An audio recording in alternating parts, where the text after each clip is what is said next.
and evening all. Welcome to another edition. I am on my own because obviously Ashley, Nancy, and Nick can't be here, but they'll be back next week. And how are we all? We've got Beth Castrodale. How are you? Great. So thanks so much for hosting me and the other people here. You're most welcome. How's your day been? We'll just talk about that. Yeah, it's been good. It's been really good. Yeah, some ups and downs here and there, but a very, very, very good day so far. I can't complain. So Awesome. We've got Christine Malek, who has been helping me with my addiction. So how have you been? Oh, thank you, Adam, for having me. I've been wonderful. I can't complain. I am in Tennessee, in the States. It is 2:00 in the afternoon and absolutely gorgeous outside. My little ones, the grandchildren, are napping, so I'm good to go. Good to go. Peace and quiet. We've got Skip. How are you? Hey, I am well. Adam, so delighted to be with you again, my friend and brother. I know it's been a while, hasn't it? Been a while. It has been a while. I'm here in the great Republic of Texas, and it is blazing hot here. Yeah, Janet. How are you? Well, I'm a little bit north, everybody. I'm here in Canada, and the weather isn't too bad. It's not too hot. It's not too cold. It's just right. And happy to be here again with you, Adam. Missed you last time I was on. I know. We had great discussions. It does. Well, here in England, it's fucking humid. I don't like it.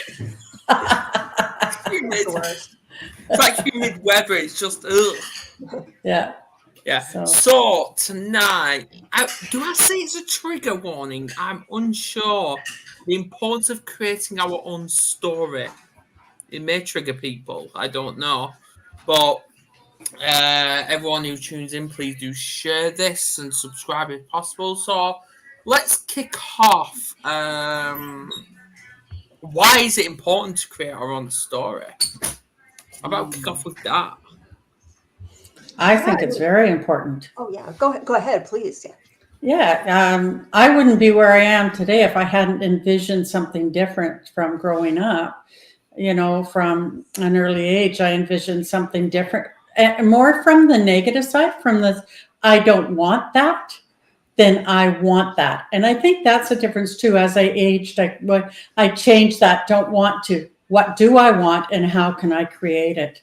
And I travel like you know, Adam, all over the world and help people look after their pets and stuff. But I created that because I wanted to travel, and we invested in our kids, and they don't pay dividends.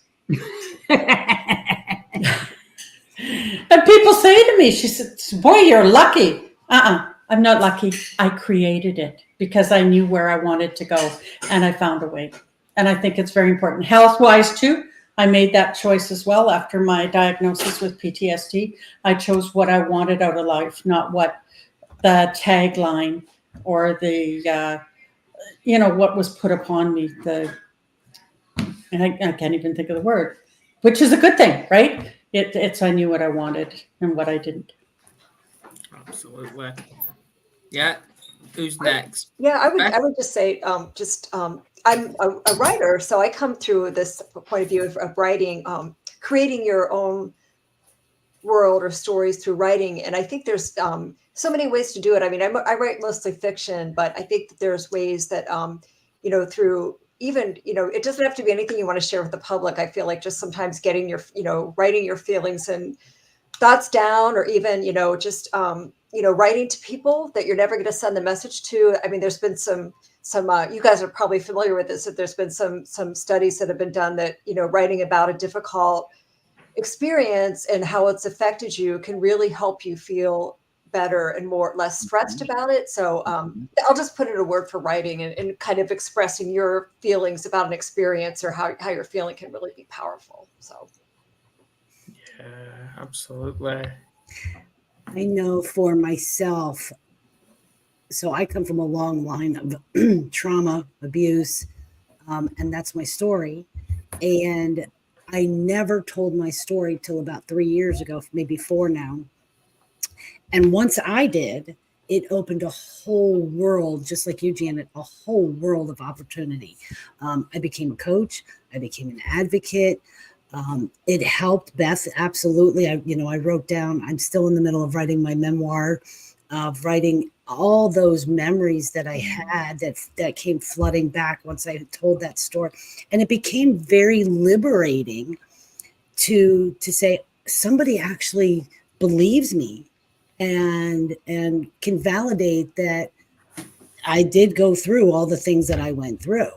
And it was very, it helped my mental health. And it's one of the things as I coach that I encourage my clients to either write, just like you, Beth, or to find their purpose based on what their story is. We all have one. We all just need to find a way to tell it what works best for us. I am a speaker at heart. You guys will see that, but I love writing just as well. So you find what works. But yeah, it helps the mental health side of things, especially if we've gone through some of the things I've gone through. And I mean, I don't know, Adam, you probably know a little bit by watching my posts and things, but there's been a lot of trauma, from childhood trauma, sexual trauma. I have an ex-husband that actually shot me in the back of the head. So that's trauma. I survived it. Died on the operating table twice. I have attempted suicide at least a half a dozen times in my life. I should not be here, but when I told my story, it helped to validate again that I'm okay. I've healed from all that. I tell these things now as if they're just facts, which they are, because I've healed from them, because I was able to tell my story, and hopefully in me telling my story to let others know that they're not alone. They're not alone. Because for so long I thought, nobody's going to believe me. I'm alone. Nobody's experienced this. And when I told that story, I realized that it helps everyone tell their story. Yeah. Skip. Wow. Where to start? So Janet, you talked about tags, and one of the things that resonates with me in what you said there is I so dislike people that, whether on their Twitter or other social posts, here are their tags: bipolar, OCD, blah, blah, blah, blah, blah, blah, blah. And I'm thinking, why do you want to identify as that? Yes, you may struggle with that, but don't take that on as your identity. Yes. That may be something that you deal with. Yes, I deal with depression, but that is not who I am any more than, you may be deal with diabetes, but you don't necessarily have to take on the identity. I am diabetic, and that rules your life and everything about you. And so it really bothers me, because what it entails is that I'm a victim of this. And I think all of us would say we are not victims. And that's why we're here today, is because we decided we are not going to become victims. We will not be victims. We choose not to be victims, and we will write a new story. We will write a new story, whether this way we'll write a new story by speaking about it, or we will decide to be different. We take our mess and we make it our message. That we do these things, and now we share that for the purpose of inspiring others, encouraging others, just like you were saying, Christine, that you're not alone. You're not the only one going through this. By me sharing my story to encourage other men, particularly tough guys, the communities that I move in, that it's okay to admit you're struggling. It doesn't make you any less than a man. It doesn't make you a wimp. It doesn't make you weak. It merely means that you're human. Absolutely, yeah. Going to get help can be one of the most courageous things you do. In doing so, now you're put yourself on the road to recovery, because you owe it to yourself, you owe it to your family, you owe it to your friends to get that help, to get better. Because if you're not well, how are you going to take care of your family? How are you going to take care of your friends? How are you going to take care of your community? And so that's why I think it's so important we tell our stories. And so And I tell others, most people aren't going to stand on a stage like I do, whether it's a TEDx stage or other stages. Most people aren't going to tell the down and dirty in a book. Most people aren't going to go on Facebook Live and share some of the things that I share. That's okay. I understand that. But by me sharing my story, I hope that I help reduce that stigma, that they understand. You can go get help and not feel that somebody's going to look down upon you and say, oh, gee, you must really be weak.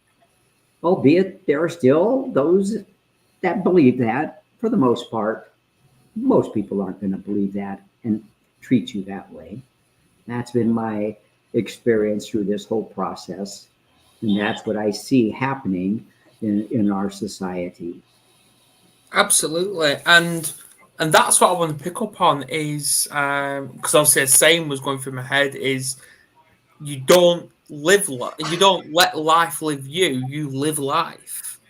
But when it comes to our story, do we actually be careful who we tell our story to? Because people do take advantage of us.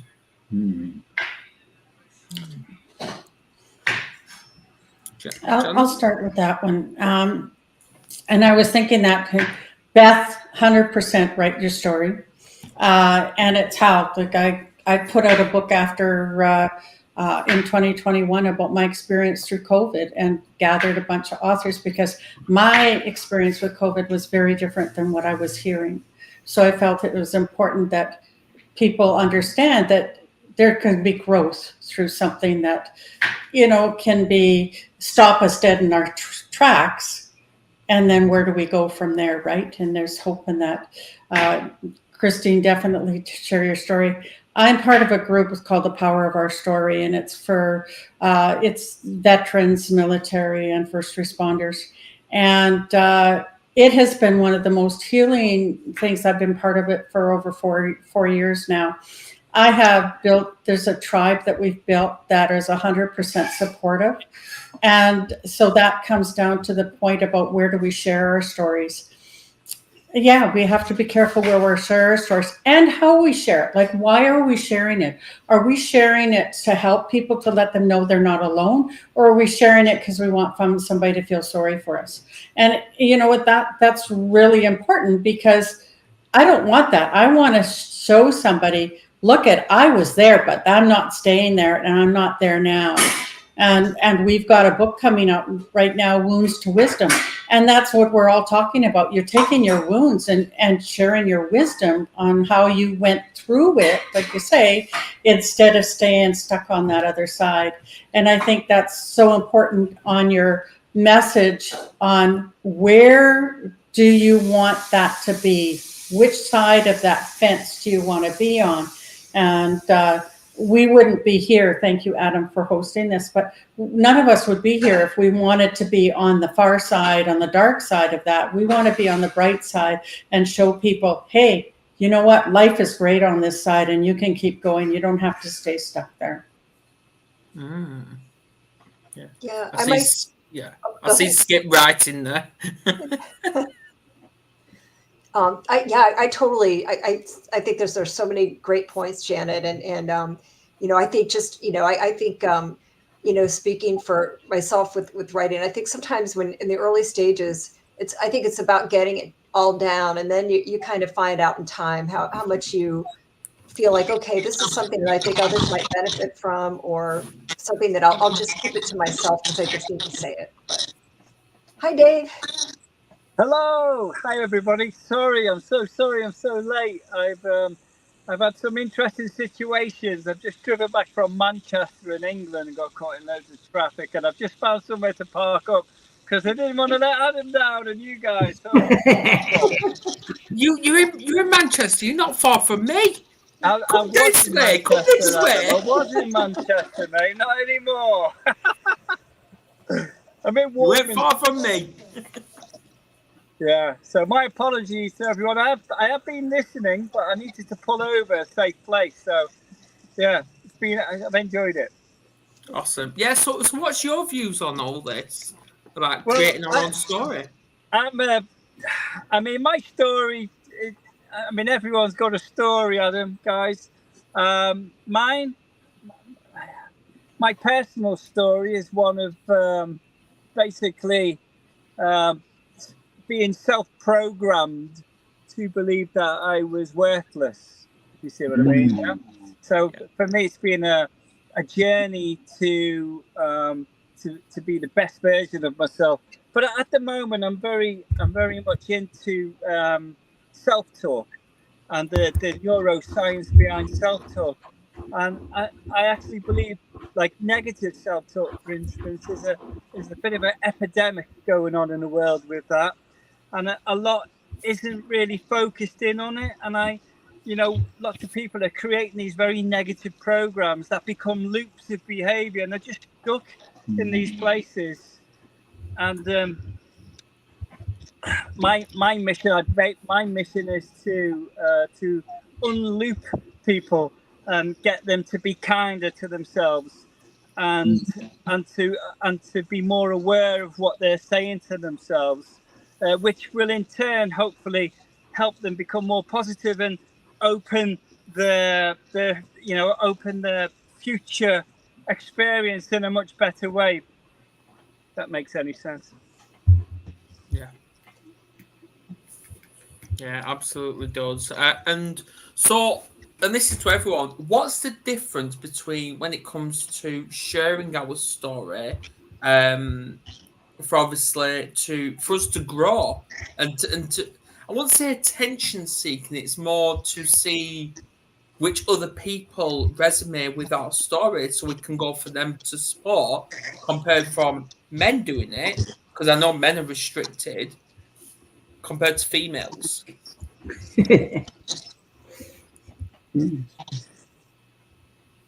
So I'm not sure I understand the question again. Right. Basically, when it comes to sharing our story, obviously we know men are restricted because we're all being taught to be these masculine, dominant individuals that needs to man up, and which I don't agree with any of that. I don't. Compared to females, because I know females are restricted as well, but how do we get that support rather than share our story? Oh, you're just attention seeking. Yeah. Well, I'd love to comment on that if I may. And I think part of that, what you're talking about, Adam, is born out of the issue of normative male alexithymia. And this is a condition that was termed many years ago by a former psychologist, former head of the American Psychological Association. And it means, normative male alexithymia literally means feelings without words. So the way men have been raised, the way men have been conditioned, if you will, growing up, certainly in my era and many others, don't be a crybaby, be a man, don't cry. From the time we were young, that's the way we were groomed. And then what were the role models? Big, tough, macho man that never sheds a tear, never really shows much emotion, just very stoic. And so these were the role models we grew up with. And, we didn't learn and see examples of men being able to say, I'm confused, I'm hurt, I feel betrayed, I'm sad, cry openly, and so forth. And so we grew up with this limited array of emotions we knew how to express, very limited. We can maybe express joy, love to an extent, certainly anger, where most of the negative emotions, if we're sad, if we feel betrayed, if we feel threatened, and the list goes on and on. How does it come out? Anger, if we're ashamed, and so forth, anger. And so this limited array, we don't know how to put words to it.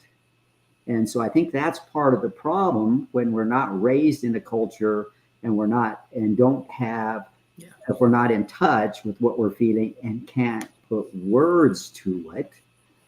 then I think that's part of the problem. Now, I think this is changing. And I see this changing. I see this changing to the better. That now men are being able to put words to it. I try to help that. I see my daughter doing a great job with my 7-year-old grandson. How are you feeling with this? It's okay to feel sad. It's okay to feel frustrated. It's okay not to want to do that, but you're still going to have to do that type of thing. And likewise, seeing my son, even with his young children, expressing those kind of things. So this whole thing is changing. But if you grow up in that culture, it stymies your ability to express how you feel. Now, women, and it's again a difference in the way men communicate too. Men communicate side by side typically while we're engaged in an activity. Now, women, more often than not, engage in communication face to face. They don't necessarily have to be engaged in any kind of activity. They just engage. Tell me if I'm wrong, ladies. Nope, that's okay. Tell me if I'm wrong, guys. My experience. That's just the way we're wired. I would say activity, like in the past anyways, maybe not now it's more virtual communications. But don't forget, women used to cook together. They used to, do things together. They raised children together, and their communications was open there. They had to communicate, especially if they were sharing tasks and stuff. And their job was more in the home at one time, right? And that made a big difference too. Men's were more external conversations. They didn't bring that conversation home, right? My husband was a police officer. He didn't have, they were trained not to talk at home about their job. And so that was detrimental to a lot of relationships too. There's two sides to that too. You don't want to bring that trauma home to your family, but you also need to communicate something. But I think that, like you said, Dr. Skip, things are narrowing. Like the group I'm in, the majority are male, military police officers, and there's a few of us women in that. But there is such an open communication, so it comes down to trust. What is going to go out of that conversation? And it's a very close-knit, and more are coming in, and that book has brought more people in. But it is that trust factor, and not the gossip after. You have a trust, you feel comfortable with this group, but also that you have a camaraderie, you're building a tribe. And that, I think, is the most important. That's what more men have, is a tribe. And so that's where it's harder to come out of that, to share in other places. But now we're learning, people like you, Adam, that are bringing this to the forefront. You are opening that door for other men and women to communicate in a more meaningful way. And I give credit to, everyone here. That's what we want, right? We want healing.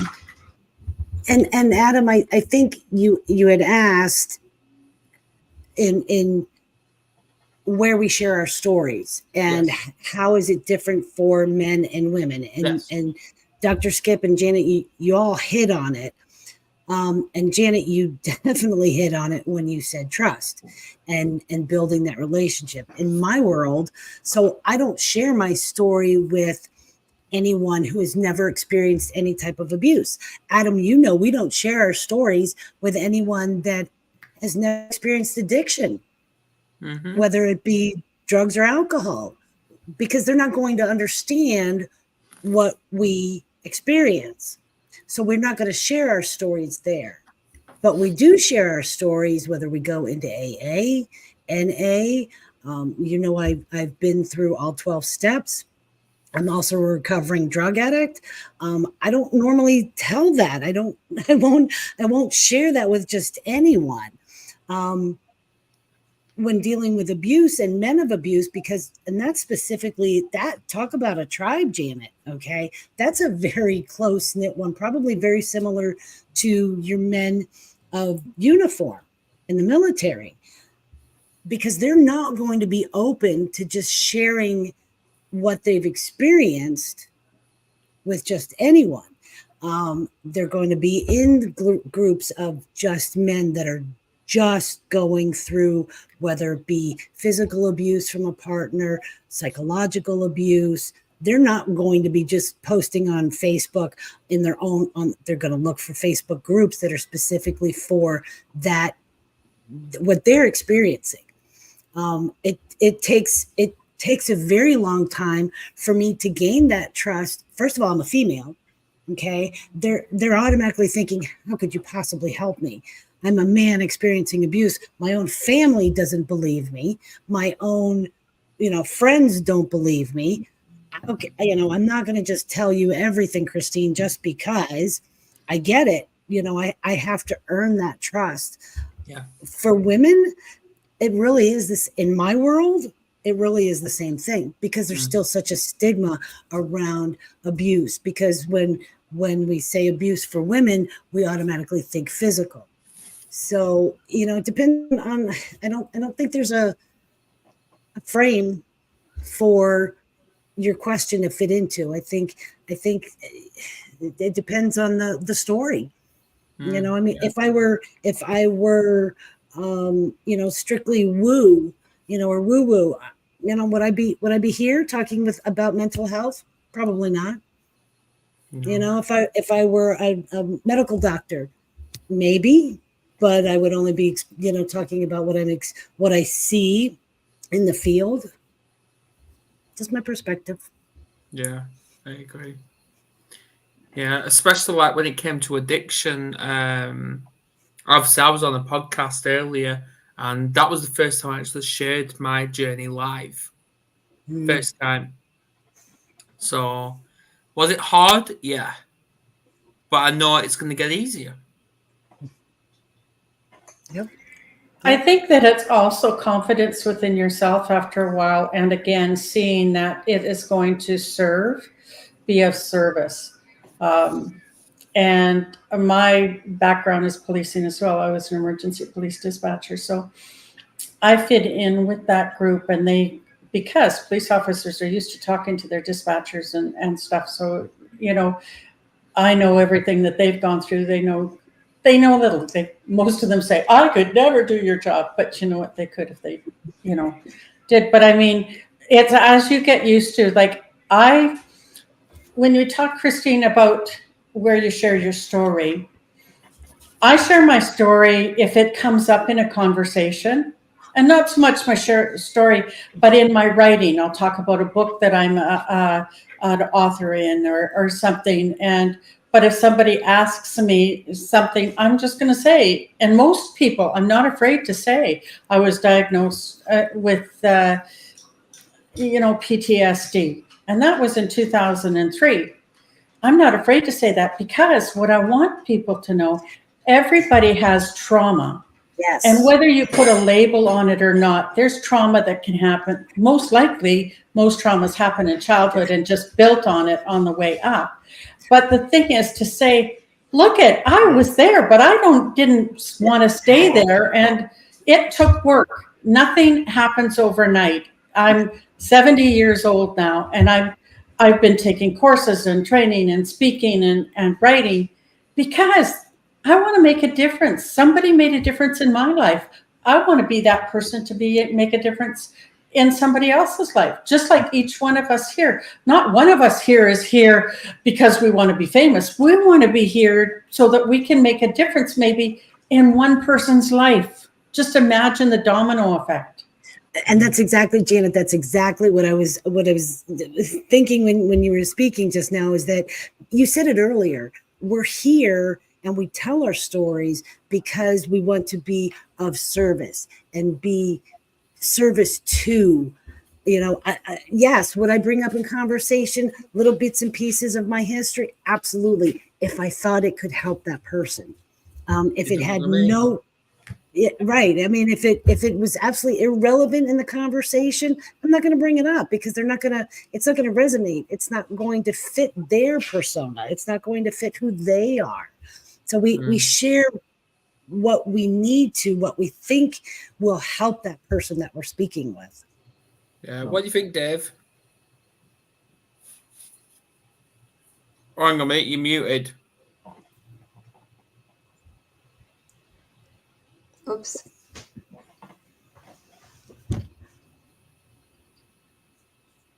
Oh, isn't it? He's there we go. Try again. Look at that. Thank you very much. Yeah, no, interesting things being talked about here. I just find it interesting, like, what do you guys that have experienced this trauma, what sort of things did you change in your lives to pull yourself out of that? What did you incorporate for yourselves to, to get to the point where you are now, where you're sort of helping other people, etc.? I'm just intrigued listening to people's stories and how they basically pulled themselves out of those situations. Oh, what a great question. Oh my God. Perfect question. Yeah. Yeah, I want to hear from Beth there. I want to hear from Beth. Yeah. Yeah. Or I've studied, Adam, you're going to have to call on one of us because, we each have an answer. All right, I'll start with Beth. Yeah, I'll just use an example in that the thing that I've written about is having a brain injury that I had. It was affecting my reading and writing and so on. And I didn't want to, I'm a writer, and I decided I didn't want to write about that for a long time. And what kind of pushed me to finally write about it was, one of the things that happens with TBI is that you're more at risk for dementia. So, and my mother experienced dementia, and I just had this anxiety of like, man, this is just that dementia's coming for me. My mother had it. I had this brain injury. Finally, I'm like, why don't I just write about it? So I ended up writing about this piece. I don't know, it finally dawned on me, like, write about your anxiety about dementia and your brain injury, and then bring your mother's story into it. So I did this story that interwove our stories and what happened. And the thing about sharing is I just happened to mention it. I wrote on Facebook, hey guys, I wrote this essay, it got published. And speaking of like people, so many people wrote back about stories about their loved ones who had dementia and dealing with it. And I was just so moved by it. I mean, just talking about connecting with people, like I think that, sharing our story, how you can connect with other people. And that was just so powerful. I mean, I was just moved. I was even moved more by other people's stories, hearing what they went through. So that's just my little bit. So. Okay. Skip. Well, apart from the obvious, seek professional help, that I think you start with that.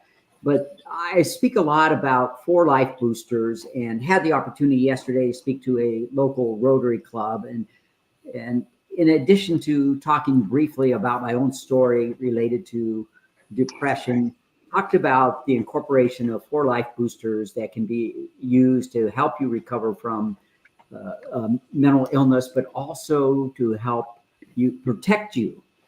And those are, one, I say, change your physiology, change your psychology. And the easiest way to do that is by breath. That, think about it, when we're fearful, when we're surprised, when we're anxious, what do we do? And by simply slowing our breathing down, particularly with a long exhalation or something like a box breath, 4 seconds in, hold it for 4, 4 seconds in, hold it for 4, exhale for 4, hold it for 4. Now, mediated through the vagus nerve, now we induce the parasympathetic nervous system to slow everything down, to calm everything down, decrease the blood pressure, decrease the heart rate, decrease cortisol, decrease adrenaline in our body. So it has this calming effect on us. And the beauty of that, we can take this any place we go. Absolutely. Before an interview, after a difficult conversation, before a difficult say, somebody cuts us off in traffic, we're feeling on edge. We can control our breath, and we take it with us wherever we go. So 1, change your physiology, change your psychology. 2, forgiveness. Bitterness, resentment, and unforgiveness are not just toxins to our soul, they are toxins to our body. And I think we all understand that. It's like taking poison and expecting the other guy to die. And so having short accounts, and oftentimes the hardest person to forgive, right here. And so keeping short accounts. Third, gratitude. That gratitude has so many beautiful benefits to us. It enhances our immunity. It improves our sleep. We're happier when we're grateful. And I say, what you appreciate appreciates, because we have this neural network called the reticular activating system, the RAS, in our brains. And so when we're tuned into something, we see more of that. And so that gratitude has so many benefits for us health-wise. It also will lower our blood pressure and decrease our heart rate. We're more content the more grateful we are. And so I challenge people that write down 3 things you're grateful for and why you're grateful for them. And even better yet, share that with somebody. But if you did that for 30 days, it can be a life changer. And then number 4, a prescription that I've written for thousands upon thousands of patients over the years has been in Proverbs 17:22. A merry heart doeth good like a medicine, but a broken spirit drieth up the bones. And so when I was depressed, I certainly had a broken spirit. But laughter is good medicine. And laughter is healing. You know, there are many studies out there that show that people who laugh more feel better, improved immunity. Again, they sleep better, decreased blood pressure, decreased heart rate. The number 1 killer, bar none, heart disease. So why do I keep harping on decreased blood pressure, decreased heart rate? Because laughter, and think about what laughter does to us as people. It binds us together. Try not to laugh when you are around somebody who has a great laugh. Just try not to laugh. Laughter is contagious. And think how laughter helps in times of stress or in times of grief. If you've ever been at a funeral and you're grieving, maybe you're even weeping, and somebody will share a crazy anecdote about the deceased, something they said, something they did, and now everybody starts laughing in the midst of their tears, and just how that eases that pain. Again, laughter is healing. And so I share those 4 life boosters because they certainly helped me. Breath, forgiveness, keeping short accounts, gratitude, and laughter. Yes. Absolutely. Yeah. Yeah. Obviously, before we get to Christine, because I know she'll have an answer. She will.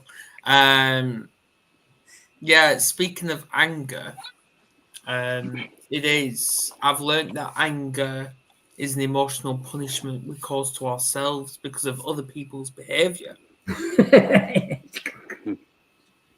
Yeah. And that's what I'm teaching people these days.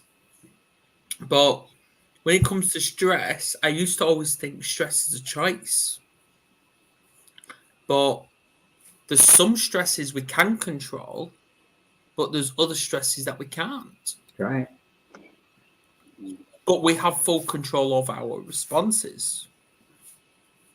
And that's what we need to start teaching people. Yes. Yeah. Yeah. Especially that communication with self. Mm. So go on, Christine. What's the question?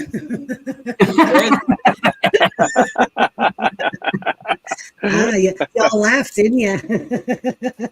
Is there any stress there? I don't think so. Wow.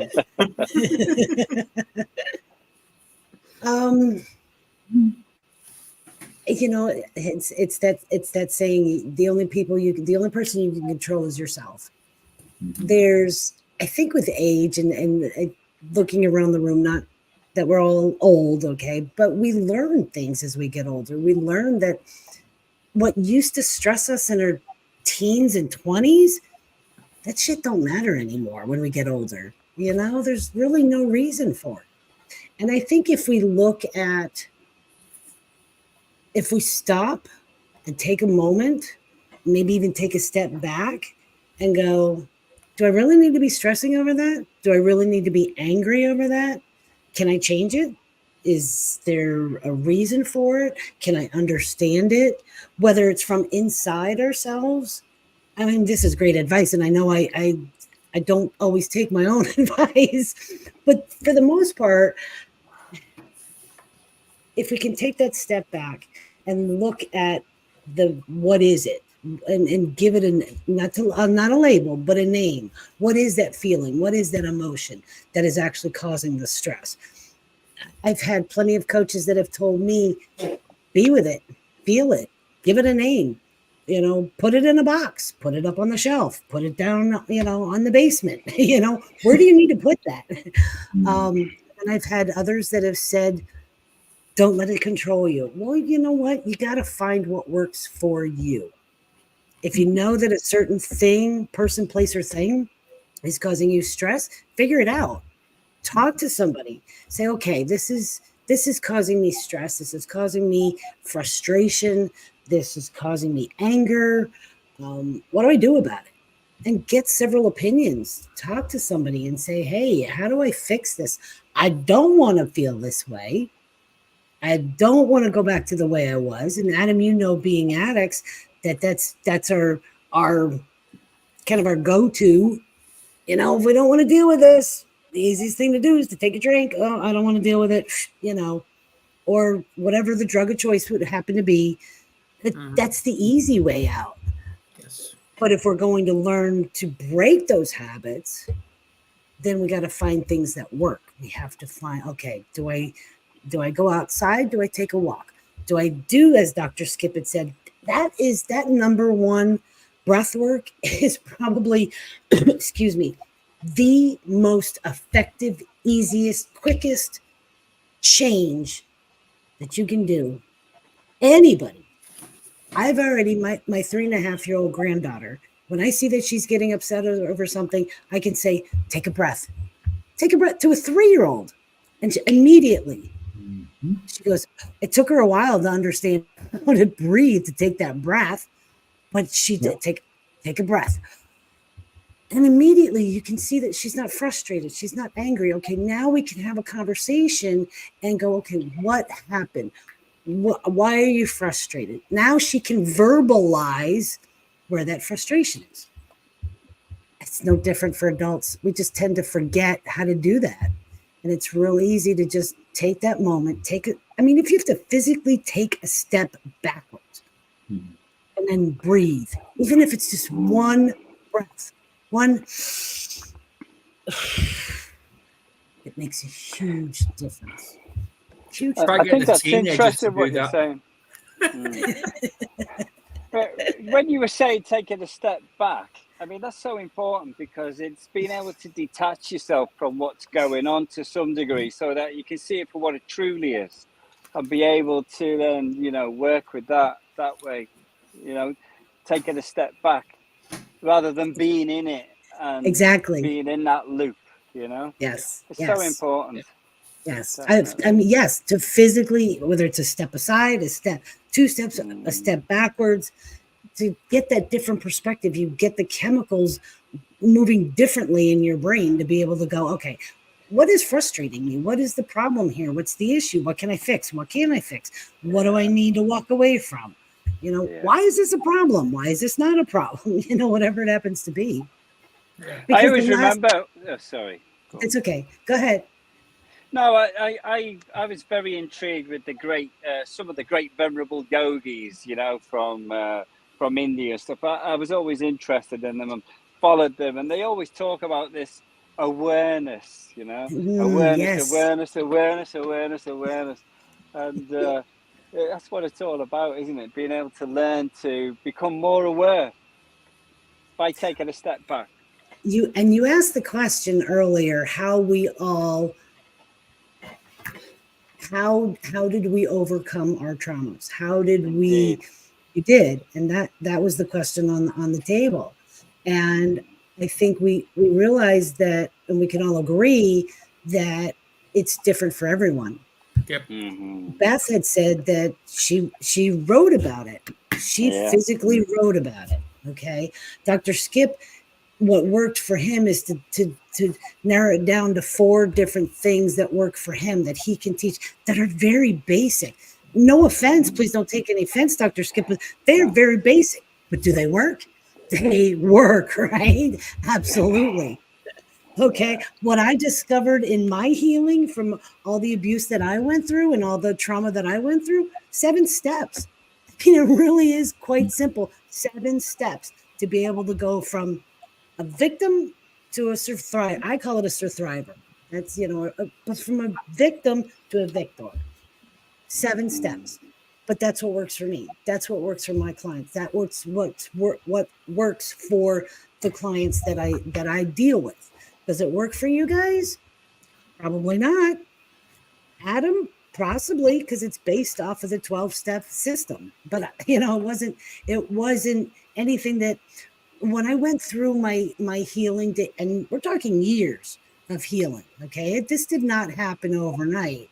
It was years of trial and error, and then discovering that worked, and talking to people. I think Dr. Skip said the same thing, that, to reach out to how many people, I can't even begin to tell you how many people I reached out to and said, okay, this is what I'm going through. How do I handle it? What do I do? The shame, the guilt, all those feelings that I encountered, the triggers that would get re-triggered, even being away from this person that did all this abuse over 7 years. I mean, I moved out of state and I still had triggers. I was away from him for 3 years and I still had triggers. And I'd be like, okay, I got to deal with this, because if I don't deal with this trigger, I cannot help the next person. But it's a long process. I've talked about that many times, that, we say healing. My last interaction with this gentleman was, and I use the term loosely, was back in 2018. We divorced. The divorce was final in 2020. It is now 2024, and it's only been within the last 2 years that I can finally say all these things that had happened to me as facts. They're not traumas anymore. They're just facts. But it took a long time to be able to heal from all that. It took a long time to acknowledge, and as you just said, Dave, become I love what you said about their facts. That's very interesting, because I've got this philosophy that things just happen in life. It's just things happening. All the emotions attached to those things, we create those emotions from, like, everything we've ever learned, everything we've ever experienced. And it's only with the passage of time that you can look back at it, like the way you just said, like facts. There's a different perspective on what happened to you in the past, because obviously you've worked through all these things. I just find that quite interesting, because that's the way I go through life personally. I realized that my life in this incredible physical world is only partly the truth of what I'm actually experiencing.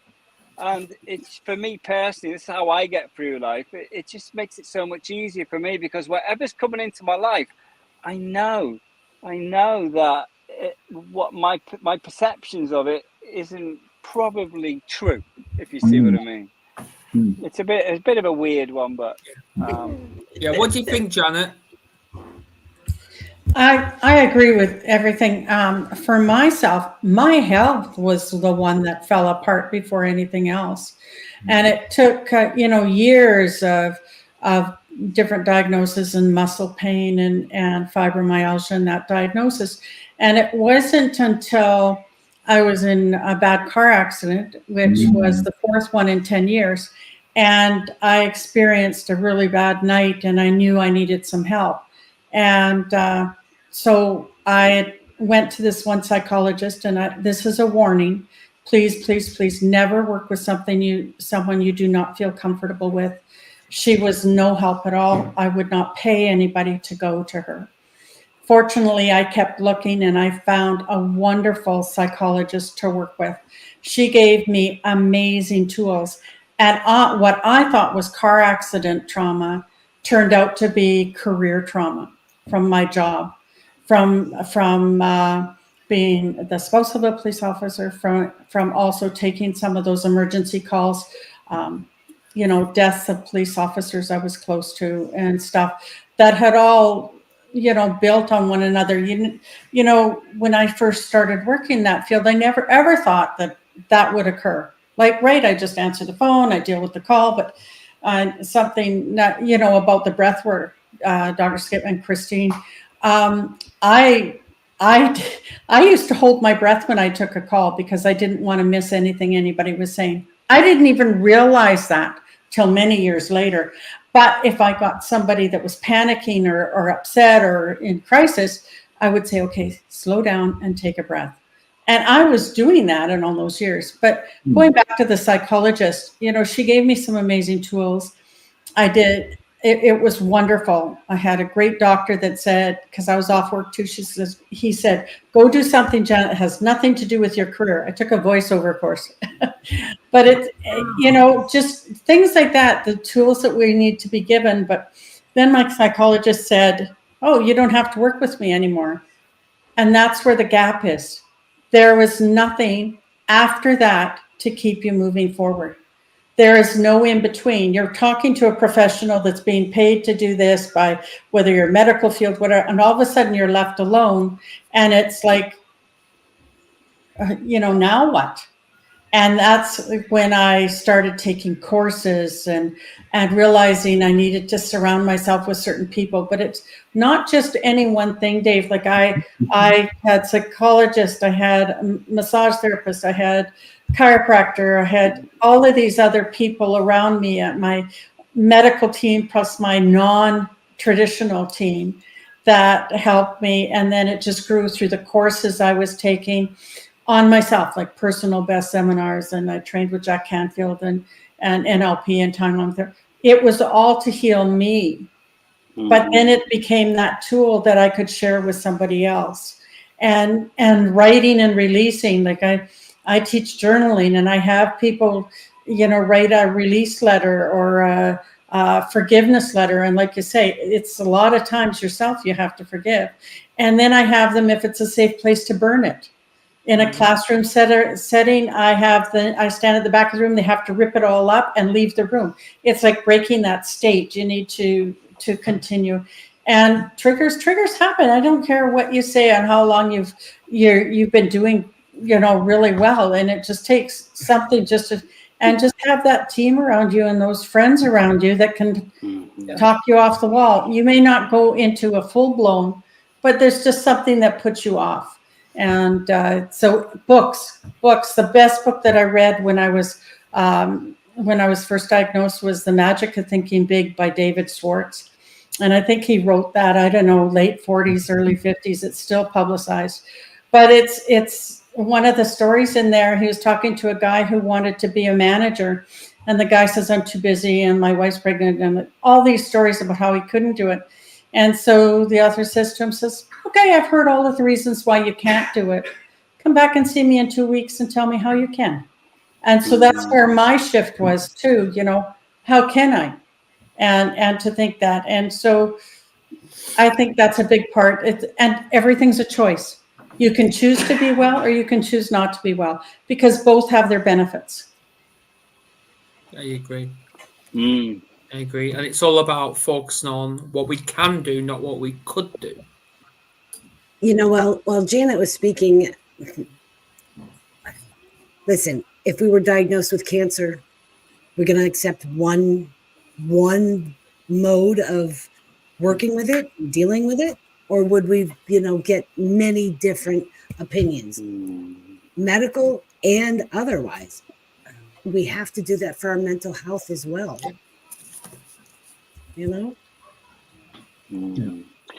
It's interesting that most people's journey through trauma, it takes, like you all said, it takes some time, and you'll go into a lot of different things, that help you along that journey. I just find it fascinating and interesting how people do get through their struggles. It's always interested me. And what's it like what's it like if you like if you're working with a therapist that's never really had any trauma? You were saying earlier on, you don't normally share your story with someone. Change therapist. Yeah. And Honestly, it wasn't hard for me to change, Yeah. and I recommend it. I know a lot of there's a lot of people who are therapists that have experienced trauma and stuff, and that's one of the things that attracts them to that sort of work to help other people, you know. Yeah. So yeah. Well, I love what you had to say, Janet, about this idea that you sought out somebody you had a powerful therapeutic alliance with and did that. But this multifaceted and that's what it takes. I write about this idea of who's your F3, who's that your family, your friends, your faith, and I talk about that you have to have that community. I think that's what's been mentioned here. We can't go on this journey alone in terms of recovery, in terms of maintaining sobriety, in terms of maintaining wellness alone. You need a community to help you in this process. Yes. And I tell people, I had the A team taking care of me. I had my primary care physician. I had my psychiatrist. I had my psychologist, par excellence, Lieutenant Colonel Mike Perry. And this man was amazing, and how we met week in and week out. And to this day, you know, I say, you know, Mike, I owe you a debt. I owe you a debt because of how much he helped me. But then there was my family, and there were my friends and others in this whole process. And like you say, books and courses and others that came alongside to help us. You mentioned the book, The Magic of Thinking Big. And then I was thinking about some of the things you were saying in that book by Vanderkol, if you're familiar with it, The Body Keeps Score, and how in all of our stories, I think we could relate, if you're familiar with that book, how the incredible research that's been done that not only do we have trauma, but we may be born with that trauma to start with. So we're already at a deficit oftentimes. That was the topic last time I was on, right? The trauma, the generational trauma. Yeah, and it gets embedded in our bodies. And so, like you said, you thought it was related to the accident. Oh, it was related to what you had experienced and hadn't processed, related to the job, and, you know, lots of trauma that I had as a child and teen and youth, and then throughout my career as an Army officer, as an Army physician, etc., that never got processed and finally caught up with me towards the end of my 26-year career. And finally, perfect storm in the last 18 months on active duty, and I was depressed. Dr. Skip, I just want to say that we have some similar connections. I just sent you a request on LinkedIn. So. Oh, wonderful. I'll look forward to it. Thank you, Jan. Yeah. That's brilliant.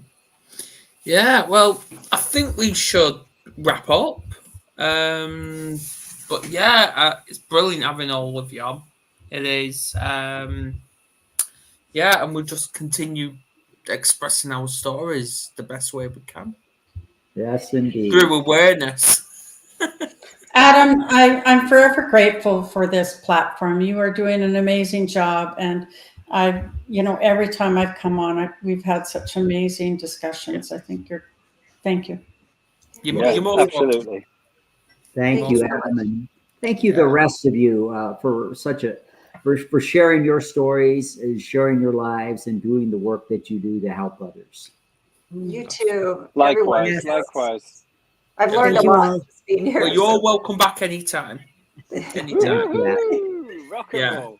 And after we sign off, Adam, if you've got a couple minutes, I'd like to chat with you after we sign off.